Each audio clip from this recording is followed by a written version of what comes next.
네, 우리 강영훈 목사님은 지난번 우리 연초에 사역자 훈련, 직분자 훈련 신앙 강좌 때 오셔서 말씀해 주셨던 우리 반포 한신교회 강영규 목사님의 동생이 되십니다. 생김도 좀 비슷하지만 제일 비슷한 것은 키가 똑같이 커서 이거 단을 좀 치워야 될 것 같기도 한데 모르겠습니다. 이따 한번 보고 한번 키를 맞춰 보십시다. 특별히 강 목사님은 제가 오래전에 미국에 갔을 때 프린스턴 신학교에서 공부하고 계셨는데 저를 안내해서 프린스턴 신학교를 소개를 해주시고 그래서 저도 언젠가는 한번 프린스턴 신학교에서 좀 공부할 수 있는 기회가 없을까 그런 꿈을 갖게 해주셨었는데 그 꿈은 아직까지는 이루어지지 않았습니다만은 우리 강 목사님은 거기서 공부를 마치시고 미국 장로교회에서 목사 안수를 받으시고 LA는 나성 장로교회죠? 영락교회, 나성 영락교회. 네, 거기서 또 부사역자로서 오래 목회하시다가 샌디에고 연합 장로교회에서 목회하신 지 벌써 15년?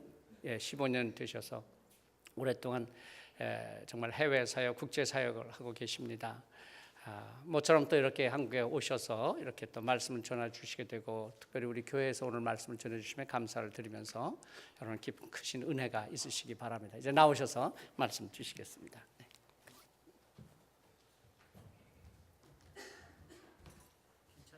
예, 괜찮습니다.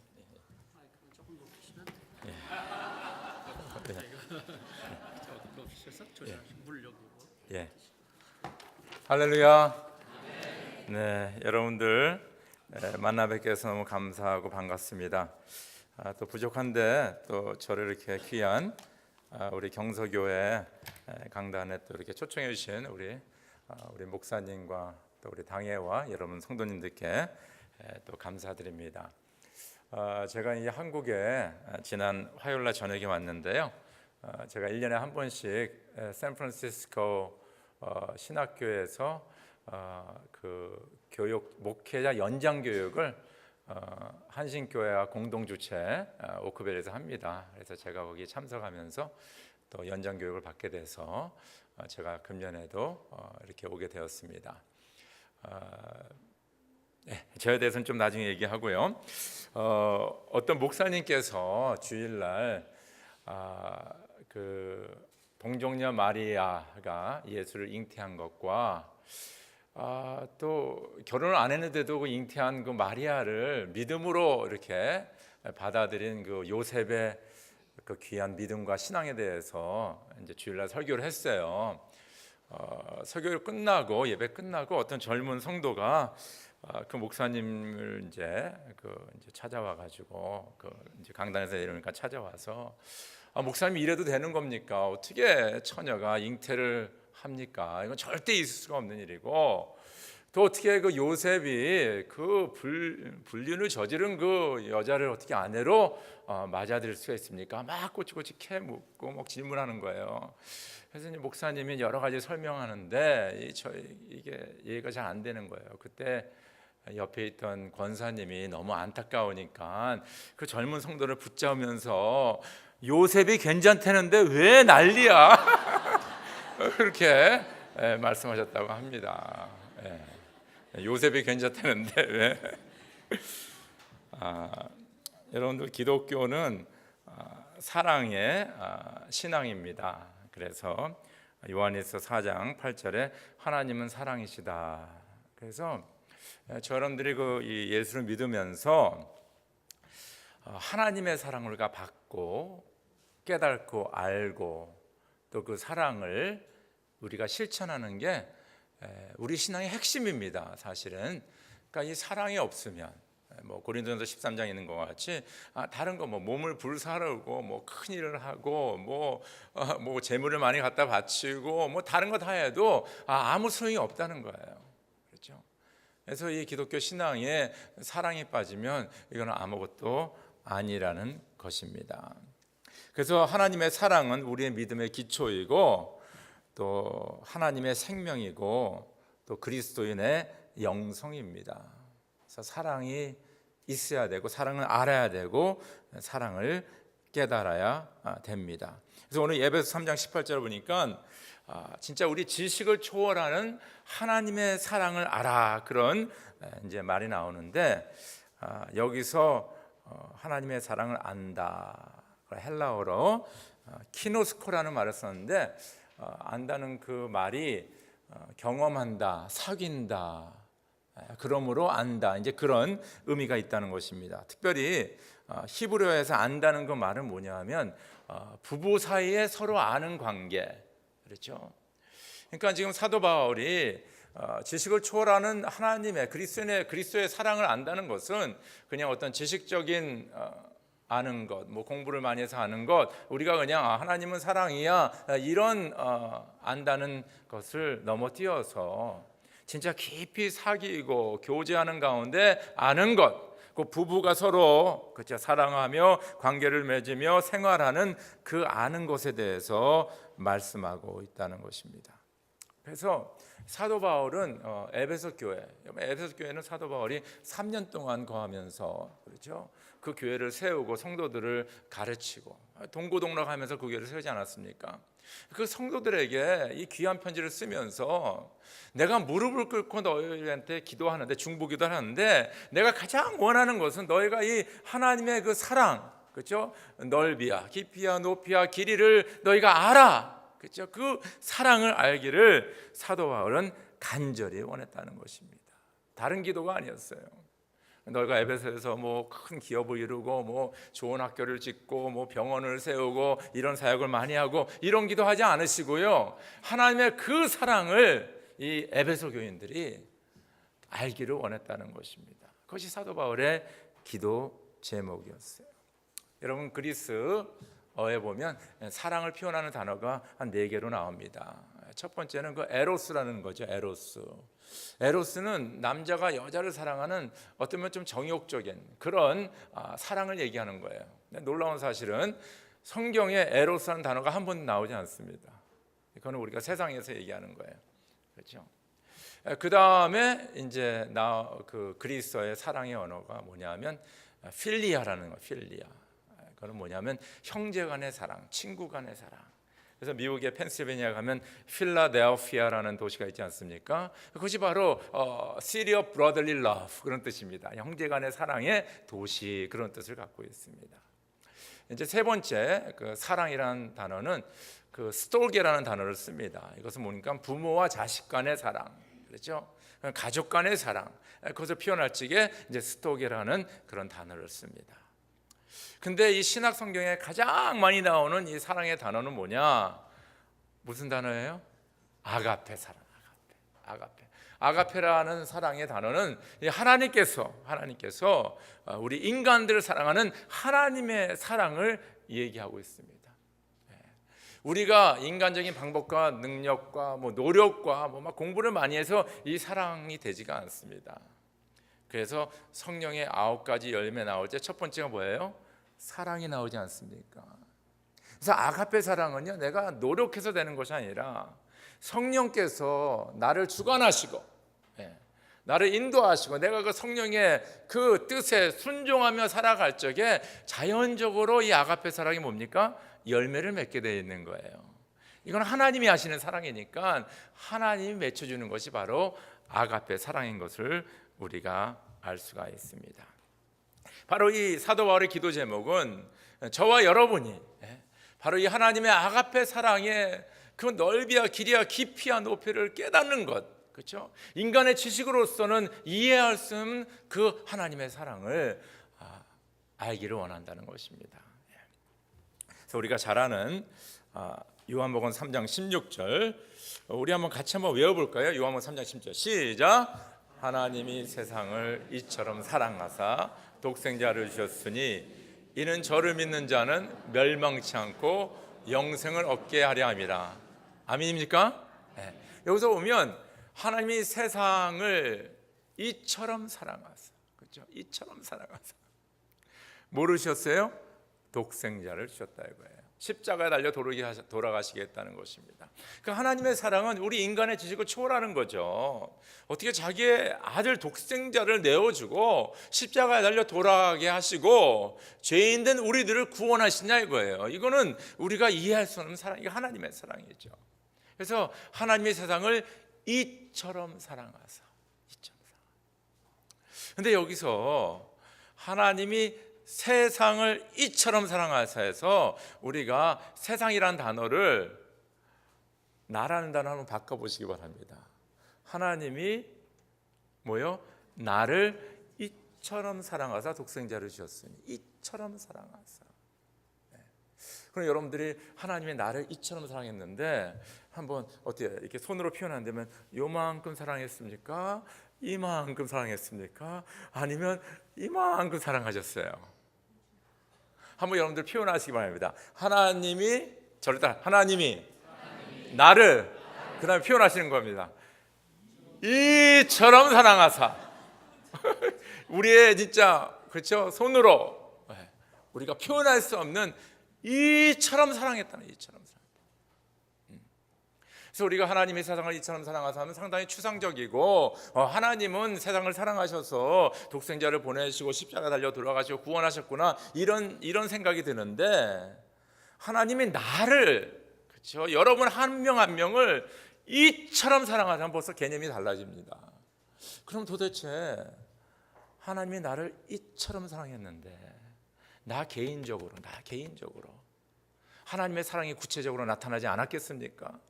그럼 나 개인적으로 나타나신 하나님의 아가페 사랑 그 구체적인 것이 도대체 무엇이냐? 그것을 저와 여러분들이 고백할 줄 알아야 돼요. 그것이 쉬운 말로 말해서 간증입니다. 간증. 그래서 목사님이 집사님 오늘 좀 간증하세요 그러면요 여러분 그 집사님은 나와서 간증할 줄 알아야 돼요. 뭘 간증하느냐? 하나님이 나를 이처럼 사랑한 것을 간증하는 거예요. 할렐루야. 네. 그래서 저희 교회 보통 초신자들이 간증을 잘해요. 예수 처음 믿고 그런 분들이 자꾸 간증을 시키거든요. 그럼 막 그냥 간증을 하는데 아주 진한 간증을 합니다. 뭐 예전에 자기가 디프레션에 빠진 거, 자녀가 사고 친 거 이런 거만 간증하는 거예요. 근데 교회 오래 다니신 권사님이나 집사님 간증시키면요, 목사님 제가 다른 건 다 하는데요 간증만은 좀 빼주세요. 그런 얘기를 많이 해요. 근데 그게 맥센스가 안 되는 게, 이게 말이 안 되는 게, 저 여러분들 여기 앉아있고 예배드리는 이유가 뭐예요? 다 하나님의 뭐예요? 뭘로 받았어요?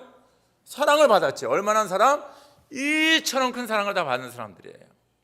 그러니까 당연히 하나님의 사랑이 구체적으로 내 삶에 나타났다는 것입니다, 여러분들. 근데 또 간증을 시키면 또 6.25 동란 얘기하고 막 그 간증도 중요하지만은 얼마 전에 일어난 간증 있지 않습니까? 일어난 사건들. 왜냐 하나님이 6.25가 언제 됐습니까? 지금 60년 됐어요. 그때도 하나님께서 역사하셨고 오늘도 잔잔하게 역사하시는 하나님의 사랑이 있지 않습니까? 뭐요? 아시죠? 그것을 간증하는 거예요. 할렐루야. 하나님은 오늘도 역사하시고요. 오늘도 주님의 은혜 아니면 저 여러분들 여기 있지 못하는 거 아시죠? 그 은혜를, 그 사랑을 우리가 간증하는 거예요. 그것이 바로 하나님의 나를 이처럼 사랑한 것. 바로 사도 바울은 이것을 우리가 깨닫기를 원하는 거예요. 그래서 너희 하나하나가 하나님의 사랑의 그 넓이와 길이와 높이와 그렇죠? 그 깊이를 깨달아서 하나님의 그 풍성함을 알라, 그렇게 말씀하고 있다는 것입니다. 우리가 사도 바울의 서신이 13편을 쓰셨는데 그 서신에 나오는 것마다 이 사도 바울의 사랑의 고백이 있어요. 꼭 그 사랑의 고백이 있습니다.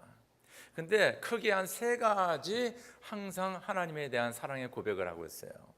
첫 번째는 뭐냐면요, 사도 바울은 내가 죄인 되었을 적에 주님께서 나에 찾아오셔서 나를 구원해 주셨다는 것입니다. 이게 상당히 중요한 얘기죠. 그래서 로마서 5장 8절을 보니까 그러나 우리가 아직 죄인 되었을 때 그리스도께서 우리를 위하여 죽으셨습니다. 이리하여 하나님께서는 우리들에 대한 자기의 사랑을 확증하셨습니다. 그렇게 얘기하고 있는 거예요. 확증하셨다. 근데 사도 바울이 사실 이것을 성도들에게만 얘기하는 것이 아니라 자기 얘기하고 있는 거예요. 자기 얘기. 내가 아직 죄인 되었을 적에. 사도 바울이 예수님 언제 만났습니까? 예루살렘 성전에서 기도할 때 예수님 만났어요? 사도 바울이 막 그냥 뭐 율법을 가르치고 막 그냥 전도하고 그랬지 예수님 만났습니까? 사도 바울은 뭐예요? 죄 가운데서 예수님 만났어요. 다메섹에 가서 예수 믿는 자들 다 붙잡아가지고 감옥에 집어넣고 죽이고 그런 계획을 가지고 다메섹 도상에서 예수님이 그를 찾아오셨어요. 그러니까 이 바울의 입장에서는 이해를 못하는 거예요. 내가 진짜 기도하고 금식하고 막 좋은 일하고 막 병원에 가서 봉사하고 이럴 적에 주님을 만났으면 할 말이 있는데 주님을 핍박하고 성도들을 감옥에 집어넣어 그렇게 갈 적에 예수님께서 자기를 찾아와 주시고 만나 주셨다는 것입니다. 그래서 사도 바울은 뭡니까? 갈라디아서 1장 13절에 이전에 유대교에 있을 때 행한 일을 너희가 들었거니와 내가 하나님의 교회를 심히 핍박하여 잔해하였고, 그런 말이 나오는 거예요. 사도 바울은 솔직해요. 내가 예전에 얼마나 교회를 많이 핍박했냐, 나 이런 죄인이라고 그는 얘기하고 있다는 것입니다. 특별히 스데반 집사가 돌로 쳐 죽임을 당할 적에 그때 사울이었죠. 그때 뭐 했어요, 여러분들? 그 돌 치는 사람들 옷을 관세해주고 있었어요. 내가 관세해줄 테니까 마음껏 가서 너희들 돌로 저 스데반을 돌로 쳐 죽여라. 아주 적극적으로 동참한 것을 우리가 알 수가 있습니다. 또 사도행전 8장 1절 3절에 보니까 사울이 그의 죽임을 증인당함을 마땅히 여기더라. 그날에 예루살렘에 있는 교회에 큰 핍박이 나서 사도 외에는 다 유다와 사마리아 모든 땅으로 흩어지니라. 경건한 사람들은 스데반을 장사하고 위에 크게 울더라. 사울이 교회를 진멸할새 각 집에 들어가 남녀를 끌어다가 옥에 넘기느니라. 또 사도행전 9장 1절에서 5절 보니까 사울이 주의 제자들을 대하여 여전히 위협과 살기가 등등하여 대제사장에게 가서 다메섹 여러 회당에 갈 공문을 청하니 이는 만일 그 돌을 쫓는 사람을 만나면 물론 남녀하고 결박하여 예루살렘으로 잡아오려 함이라. 사울이 행하여 다메섹에 가까이 가더니 호련히 하늘로서 빛이 저를 둘러 비치니라. 땅에 엎드러져서 들음에 소리가 있어 가라사대 사울아 사울아 네가 어찌하여 나를 핍박하느냐 하시거늘 대답하여 하되 주여 네 시오니까 가라사대 나는 네가 핍박하는 예수라. 할렐루야. 사실 저도 그렇고 여러분 모르겠어요. 나중에 제가 잠깐 얘기하겠지만은 지금 얘기하 저는 4대째 믿는 집안에서 태어났습니다. 그래서 뱃속에서부터 교회를 다녔고 또 저희 어머님이 저희가 한국에 저는 75년도에 이민을 갔어요. 그때 제가 초등학교 6학년이었습니다. 그러니까 제 나이가 좀 계산이 되죠. 초등학교 6학년 때 75년도에 브라질로 이민을 갔어요. 이민을 갔는데 제가 초등학교 6학년 때 갔기 때문에 ABCD를 배우지 못하고 갔습니다.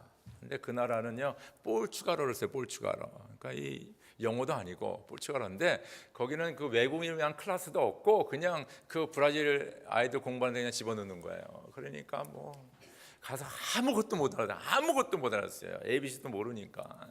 또 우리 가족 중에 포르투기스를 하는 사람이 하나도 없었어요. 그러니까 누가 숙제 봐주는 사람도 없고 그냥 그렇게 사는 겁니다. 75년도에 그렇게 가가지고.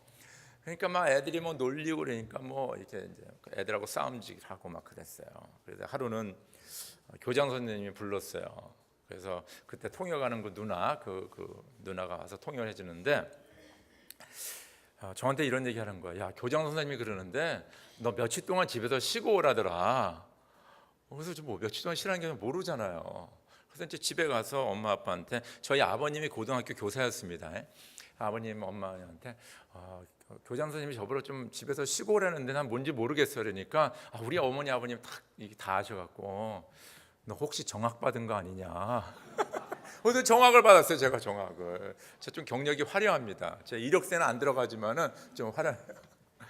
그래서 이제 정학도 당하고 그리고 그러니까 학교 가고 싶은 마음이 있겠습니까? 부모님은 일하고 형제들은 일하고 저는 이제 학교 가방 메고 갔다가 학교는 가지 않고 이제 땡땡이 그런 거 아시죠, 여러분들? 학교 빠지고 딴짓하고 다니고 그래서 한 5, 6개월을 그렇게 했어요. 그러니까 이제 5, 6개월 학교를 안 가면 어떻게 되는 거예요, 여러분들? 여기 다 공부 잘하신 분이니까 잘 모르죠. 낙제를 하게 되는 낙제. 또 쉬운 말로 또 권총을 다 찬 거예요. 권총이 F처럼 생겼죠. F. 그래서 저는 한 학기를 이게 다 그렇죠. 그래서 제가 1학년을 꿇었습니다. 낙제를 해서 낙제. 제가 또 이 얘기를 우리 딸이 둘이 있거든요. 그래서 이 얘기를 해주면 애들 깔깔대 우면서 아빠가 뭐 정학당에다 서스펜션 당하고 he repeated a year 막 이러면서 얼마나 재밌었는지 몰라. 근데 제가 바로 이 정학 맞고 낙제할 때 그때가 제가 14살이었거든요. 그때 제가 예수님을 영접하게 됐어요. 놀라운 일이죠.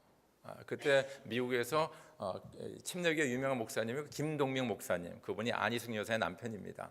그분이 남미에 자주 오셔서 이제 교회를 세우시고 부흥하셨는데 그때 이분이 이 복음을 증거하시고 예수 믿는 자면 일어나라 이거예요. 그때 제가 14살, 그때 나쁜 짓 하고 있을 적에 그때 제가 일어났어요. 교회에서 자랐지만은 예수님을 제가 내 개인의 주와 구원자로 영접한 건 그때였습니다. 그 전까지는 엄마 따라 교회 다닌 거고 그때 제가 예수님을 영접하게 된 거예요.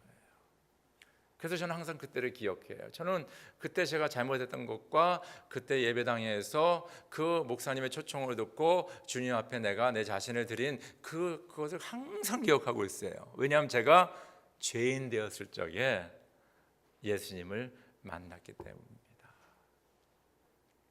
오늘도 저희가 떡과 잔을 나누며 예수 그리스도의 뭐요? 몸과 피를 먹고 마시지 않습니까?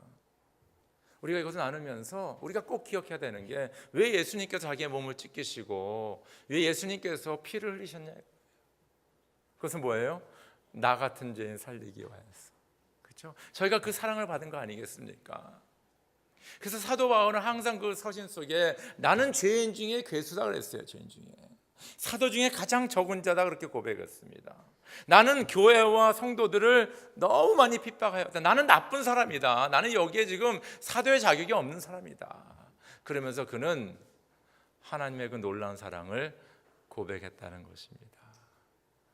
하나님께서 나를 이처럼 사랑하셨는데 여러분을 얼만큼 사랑했는지 저 여러분들이 아직 죄인 되었을 적에 우리를 구원하신 하나님의 아가페 사랑을 마음 깊이 아시고 깨달으시고 느끼시기를 주의 이름으로 축원합니다.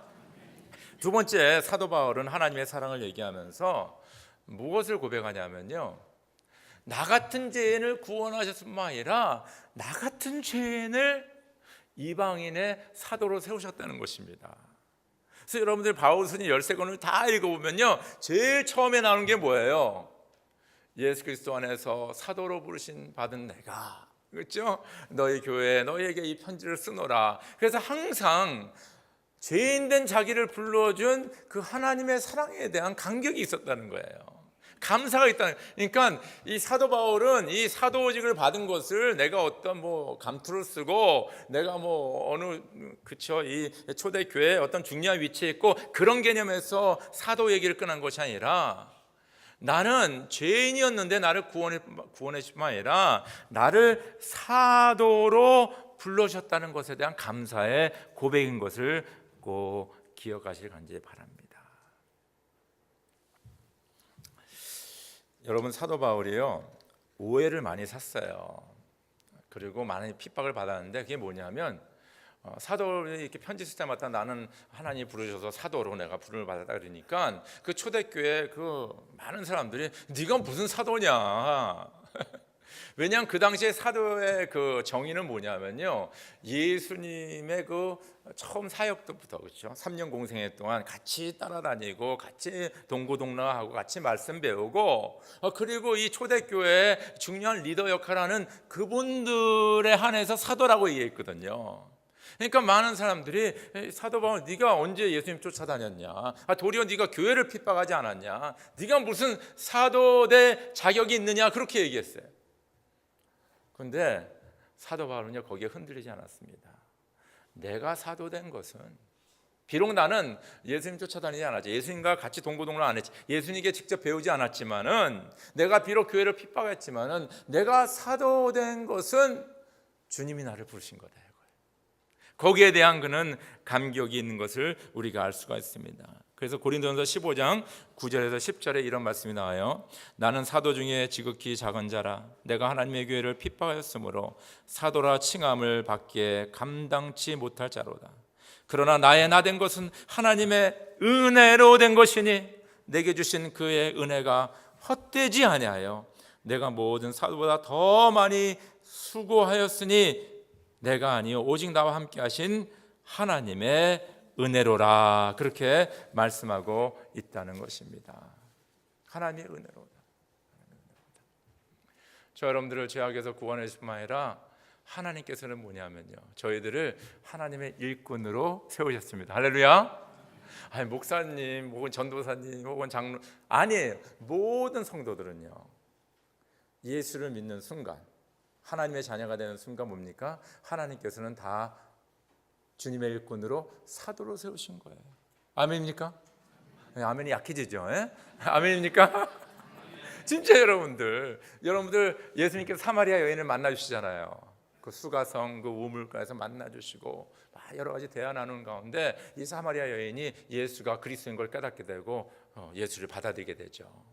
그 다음에 처음으로 한 게 뭐였어요? 이 여인이 물동광 이런 데 던지고 그 수가성 마을로 들어가서 나의 과거라는 이분이 바로 우리가 기다리는 메시아가 아니냐, 예수를 증거했어요.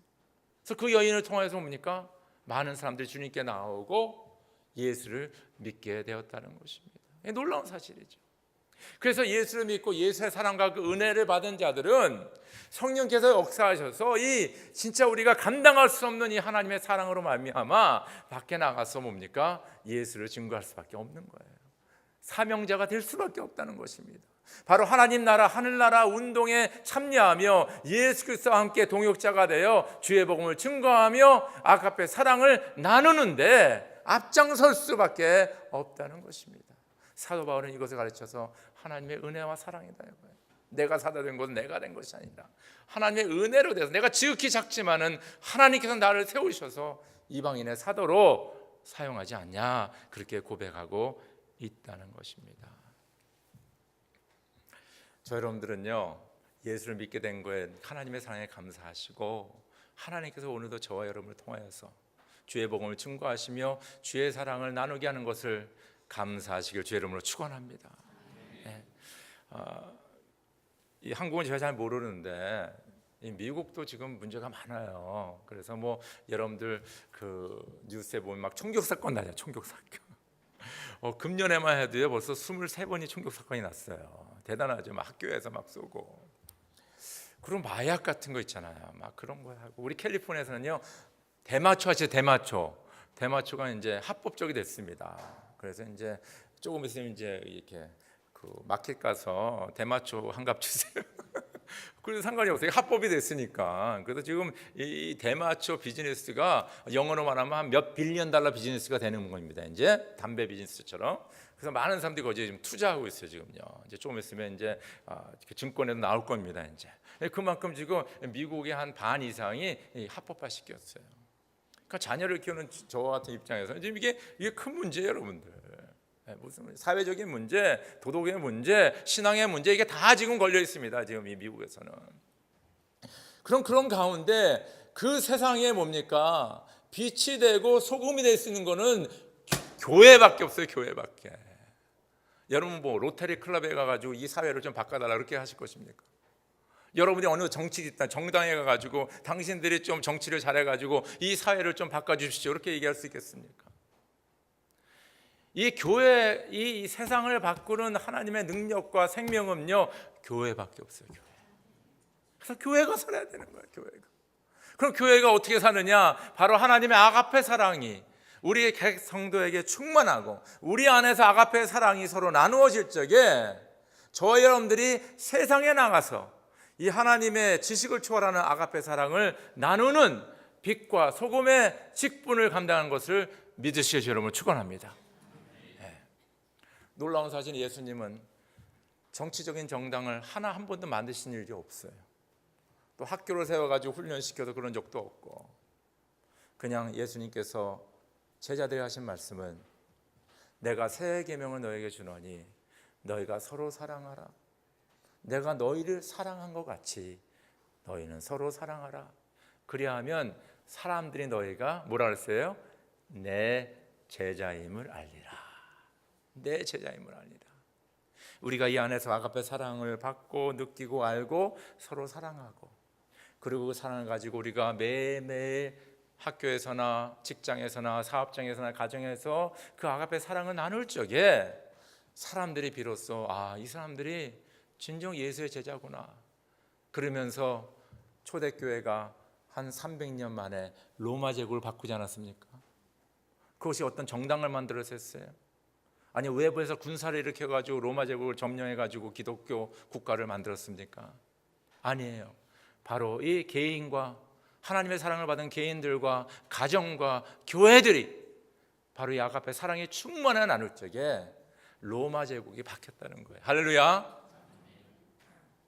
하나님께서 우리를 부르셔서 하나님의 사도를 세운 것에 대해서 여러분들 감동하시며 감화하시며 진짜 감사하시며, 그리고 그 사도의 직분을 감당하실 주 여러분을 축원합니다. 세 번째는 뭐냐면요, 사도 바울은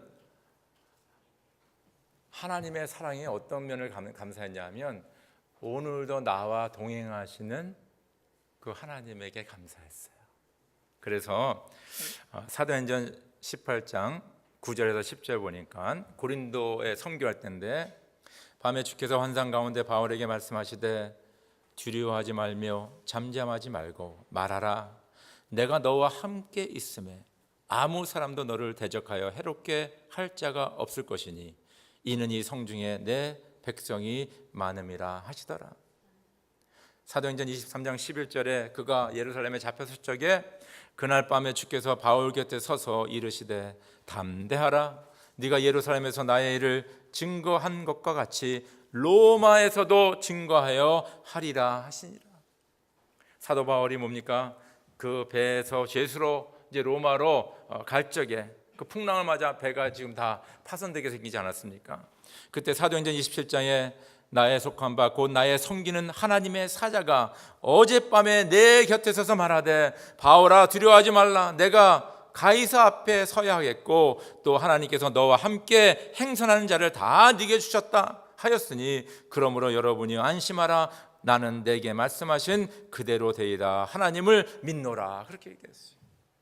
사도 바울은요 진짜 선교도 많이 하고 교회도 많이 세우고 일꾼들도 많이 세우고 놀라운 일들을 많이 했지만은 그가 하나님의 사랑을 가장 깊이 깨달은 것은 뭐냐면 나와 함께 하시는 임마누엘의 하나님이라는 거예요. 그렇죠? 하나님, 우리가 그냥 주일날 예배드리는 그 전지전능 하나님뿐만 아니라 저 멀리 계셔서 능력을 행하시는 하나님이 아니라 오늘도 나와 함께 동행하시고 나와 함께 교제하시며 나에게 말씀하시고 나에게 힘 주시고 나에게 능력 주시고 어려울 때 나를 붙잡아 주시고 나를 도와주시는 그 아주 개인적인 그 하나님을 사도 바울은 감사했다는 것입니다. 그 감사했어요. 임마누엘의 하나님, 임마누엘 하나님. 요한복음 14장 16절에 예수님께서 말씀하시잖아요. 내 아버지께 구하겠으니 그가 또 다른 보혜사를 너에게 주사 영원토록 너희와 함께 있게 하겠다. 그렇죠? 성령 우리에게 주셔서 우리 안에 내주하게 하시고 우리와 24시간 주 7일 평생 함께 하시는 성령께서, 그렇죠? 우리와 동행하시고 우리에게 힘을 주시고 능력을 주시는 그런 하나님인 것을 믿으실 줄 여러분을 축원합니다. 그래서 믿음의 사람들은요 항상 그죠 큰 일을 하지만은 그들에게 가장 귀한 것은 뭐냐면 나와 함께 하시는 하나님의 사랑에 대해서 고백했어요. 그래서 다윗은 시편 94편 84편 1절에서 4절에 이런 고백을 했습니다. 만군의 여호와여 주의 장막이 어찌 그리 사랑스러운지요. 내 영혼이 여호와의 궁정을 사모하며 새약하며 내 마음과 육체가 생존하시는 하나님께 부르짖나이다. 나의 왕 나의 하나님, 만군의 여호와여 주의 제단에서 참새도 제 집을 얻고 새비도 새끼 보금자리를 얻었나이다. 주의 집에 거하는 자가 복이 있나이다. 저희가 항상 주를 찬송하리로다. 그렇죠? 다윗이 뭐가 부족합니까? 왕이잖아요. 모든 권세와 그쵸 영광을 지니고 있었지만은 그가 가장 원하는 것은 뭡니까? 여호와의 전에 함께 거하는 거예요. 할렐루야. 왜냐하면 그 동행하는 가운데 하나님의 사랑을 그는 깨달았기 때문입니다. 그래서 시편 23편 우리가 잘 아는 그 시편을 보면요, 제가 읽어드릴게요. 여호와는 나의 목자시니 내가 부족함이 없으리로다. 그가 나를 푸른 초장에 누이시며 실만한 물가로 인도하시는도다. 내 영혼을 소생시키시고 자기 이름을 위하여 의의 길로 인도하시는도다. 내가 사망의 음침한 골짜기로 다닐지라도 해를 두려워하지 않을 것은 주께서 나와 함께 하심이라. 쥐의 지팡이와 막대기가 나를 안위하시나이다. 주께서 내 원수의 목전에서 내게 상을 베푸시고 기름으로 내 머리에 바르셨으니 내 잔이 넘치나이다. 나의 평생의 선하심과 인자하심이 정녕 나를 따르리니 내가 여호와의 집에 영원히 거하리로다. 아멘입니까? 이것이 바로 다윗의 고백이었어요. 그는요, 자기가 왕이 되고 영광을 누리고 엄청난 군대를 거느리고 많은 나라를 점령하고 이것에 대해서 얘기를 안 했어요. 그는 목자 대신 주님께서 나와 함께 동행해 주시고 푸른 초장과 쉴만한 물가에 인도하시고, 그렇죠, 죽음의 골짜기에 나를 구원해 주시고 원수의 목전에서 잔을 베푸시고 나와 함께 하시는 그 여호와의 집에 영원히 주님과 함께 거하는 것이 다윗에게는 가장 큰 하나님의 은혜와 사랑이었다는 것입니다. 오늘 사도 바울의 기도가 바로 그거예요. 우리가 성도교회, 에베소 교회가 큰 일을 하고 전도를 많이 하고 여러 가지도 있겠지만은 사도 바울이 원하는 것은 너희가 이 하나님의 아가페 사랑의 그 깊이, 그 넓이, 높이, 이것을 너희가 깨닫기를 원한다. 바로 너희가 이 사랑 안에 거하기를 원한다. 그리고 이 사랑 안에 너희가 함께 주님과 교제하며 살아가기를 원한다라고 간절히 기도하고 있다는 것입니다. 하나님의 사랑, 아가페 사랑. 우리가 말씀을 맺겠는데요, 우리 저 장미꽃 위에 있을, 우리 한번 같이 부릅시다. 저 장미꽃 위에 있을, 우리 스크린에 나오는지 모르겠어요. 찬송가 499장이죠. 여러분 찬송가 보시고 같이 우리 찬송을 부르면서 나와 동행하시는 그 하나님, 그리고 그 하나님의 아가페 사랑을 내가 느끼면서 하나님 너무 감사합니다. 나를 이렇게 사랑하시는구만요 라는 고백이 찬양을 통해서 우리가 주님 앞에 고백하기를 간절히 바랍니다.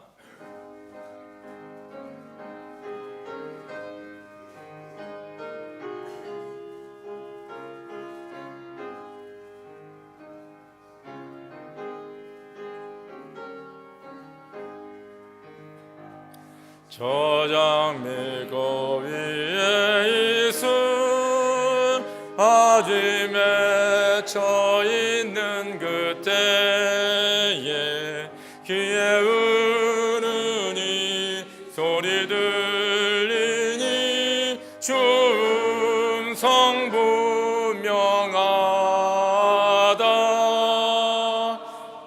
주가 나와 동행을 하면서 나를 친구 삼으셨네. 우리 서로 받은 그 기쁨을 알 사람이 없도다. 그 청한 주의 음성 울던 새도 잠잠케 한다.